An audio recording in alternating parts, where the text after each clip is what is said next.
Robin Lawrence, 37, was a resident of Fairfax, Virginia in 1994. She was married to Allie Lawrence, and they had a 2-year-old daughter together. Robin worked in the promotions department at Merchants Tire and Auto Centers. In November 1994, Allie was out of the country on a work trip, and he became concerned when he was unable to contact Robin.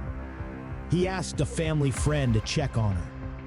The family friend arrived at their home on November 20, 1994 at 12:30 in the afternoon and discovered a gruesome and tragic scene. Robin Lawrence's body was found in a home located in the 8600 block of Reska Lane in Springfield, Massachusetts. She had been stabbed and her daughter was left unharmed in another room. She was left alone in the home over the weekend until her mother's body was discovered. Investigators were able to find DNA at the crime scene that belonged to the perpetrator, but at the time, technology was not advanced enough to find a match. In 2019, cold case detectives began working with Parabon Nanolabs, a Northern Virginia-based company that specializes in DNA phenotyping and genetic genealogy analysis. The company worked to build a family tree to narrow down the suspects. The company uses processes that predict appearance and biological kinship based on unidentified DNA. Over the course of 3 years, detectives used the family tree to piece things together, which eventually led them to 51-year-old Stephen Smirk of Niskayuna, New York. Once Smirk was identified, police used digital composite sketches from Parabon to estimate what Smirk may have looked like at the time of the crime. This image was compared to photos of Smirk as a young man. Detectives traveled to New York, spoke with Smirk, and took a DNA sample. They also left Smirk a business card. When they returned to the hotel, he called and confessed to the crime. Stephen Smirk said he was ready to talk, then went to the local police station and turned himself in. Detectives interviewed him, during which Smirk confessed and fully described the murder and robbery of Robin Lawrence that he had committed.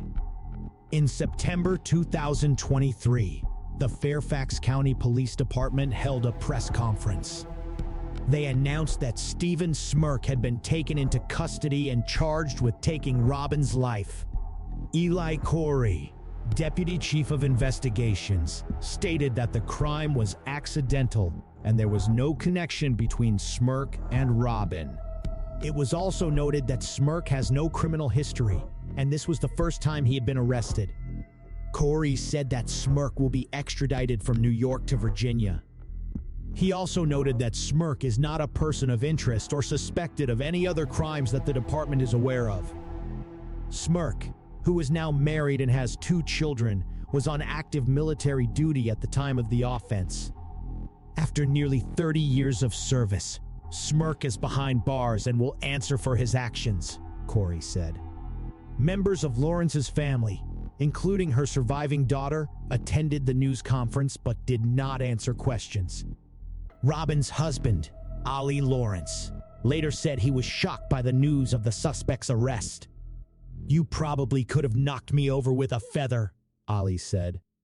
"After all this time, you have hope, but you also wonder if they're really going to find someone after 29 years?" 19-year-old Private Amanda Gonzalez was stationed at the U.S. Army base in Hanau, Germany, in 2001. She was working as a battalion cook when she failed to report for duty on November 5, 2001. Soldiers broke down the door to her room and found her body on the barracks floor.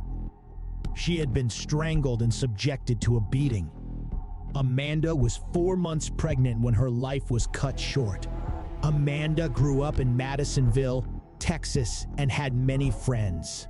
According to her family, in high school, she had a reputation for being caring and sticking up for her classmates if they were being bullied. In 2000, she surprised her family by showing up at their home with a recruiter to tell them she was joining the military. She planned to use her GI Bill to pay for college and become a pediatric physical therapist. That same reputation for caring for others earned her the nickname Firecracker when she went into the army. If she saw someone being mistreated, she would get between them and just talk. Amanda's case was investigated, but unfortunately, no suspect could be identified. For 21 agonizing years, her family asked questions and received no answers as investigators made no arrests. Amanda's mother, Gloria Bath, says the same people called her every week. I would get a call, answer it, and nothing new. It was the same story, just like a recording.